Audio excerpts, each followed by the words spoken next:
Good day, guys. This is Derku speaking.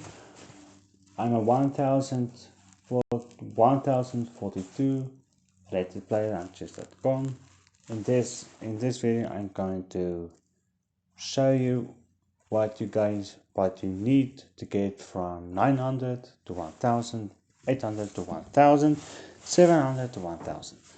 That's just to get to 1000 because I'm at 1000 to get to my level.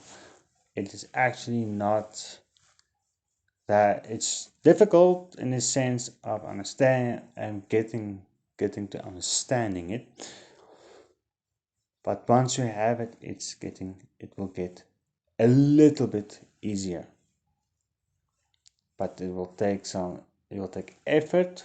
That's gonna make it a bit difficult. What I'm talking about is opening piece development. Developing a pieces in the opening is very important. Knights before bishops. I'm gonna quickly show you the game I played against a 1090 rated player. I think it was close to 1100. Well, I played as white. I am gonna show you the opening setup quickly. As you can see, I played normal, reasonable opening moves. I traded off the knight and I castled. So what the pieces of mine is not developed yet? Well, my a rook, my dark square bishop and my queen is not developed yet. Is my king safe? Yes, it's safe. Well, he attacks my center and I trade the center pawn and I move the bishop back. Now that pawn is a slight weakness for now. I cannot take it at the moment. He gets off the diagonal. Okay, I instructive again. If you see you have a piece that was not developed yet, where are you going to put it? Especially the bishop. The bishop is lastly developed because you have to know where are you going to put your bishops. Well, I want to put my bishop on the diagonal of the queen, like I did here. I moved back to put pressure on my opponent. He cannot move the knight to any square he wants to, because then he will lose his queen. He has to move his queen. And my opponent was 1090 rated, and he made a mistake. Never ever move your kingside pawns like this. It's a heavy commitment. You cannot move your pawn back. Now the h pawn is hanging, and now I have a target at the e pawn. So my bishop went from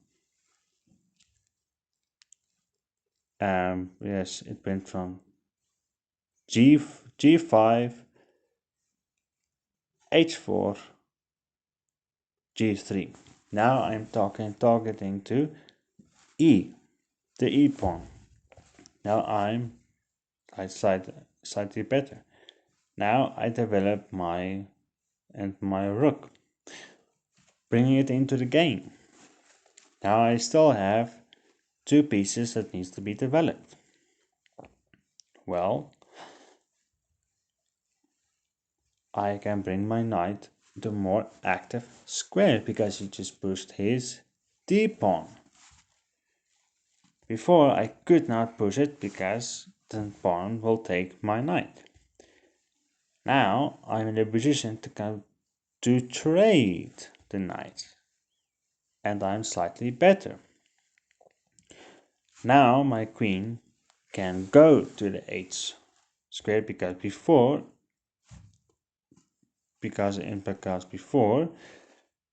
the knight was protecting that h and that h5 square. But now it's gone.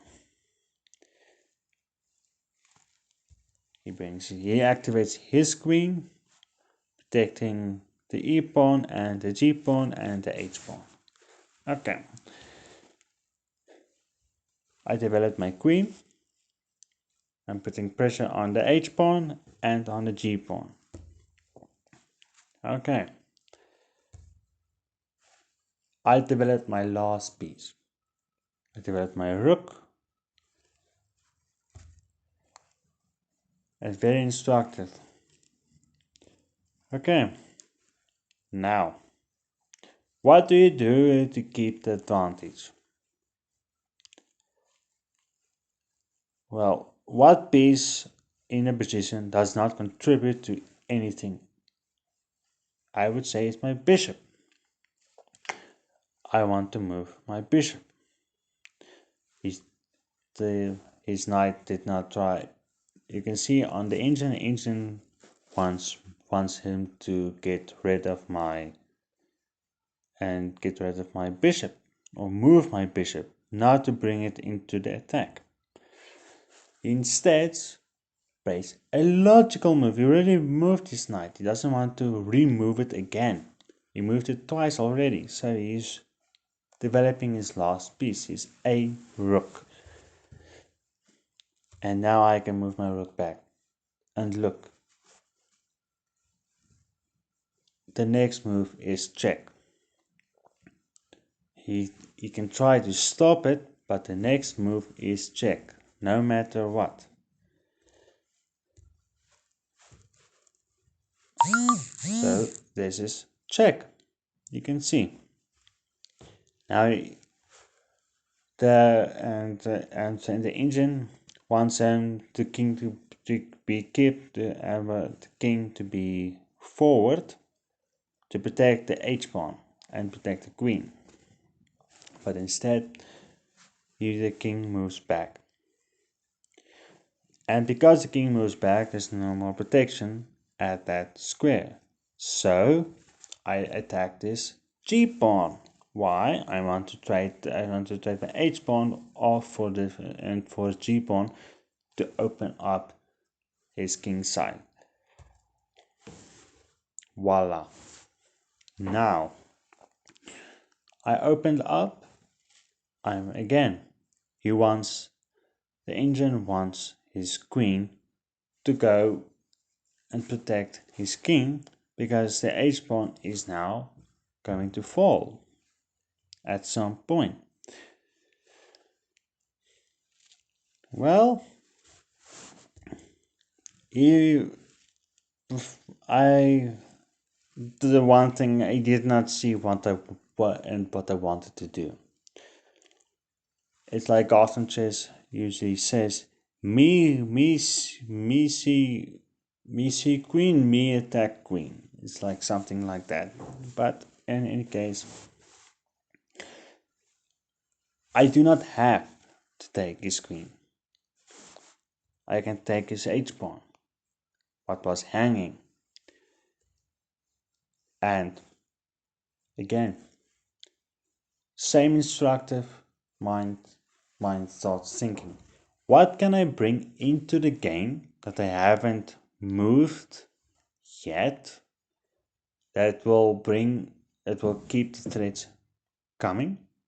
Because now, if I do not keep the threats coming, I will lose my advantage. So only one move that keeps my advantage, as you can see, that keeps the mate on the board. And this is bishop to f6. I'm very proud of this move. It took me 3 minutes to find, and at first I did not trust it because I thought you can just take but after I played it, I saw I can just mate, and nothing he does will prevent the mate. So my instructive, the thing I'm trying to say is, if you want to get above 1000. Get to 1000 especially. Opening piece development. Get your pieces in the game. I'm just gonna go quickly back. And was it? Yeah. Sorry. Yes. I took his bishop. And now we castled.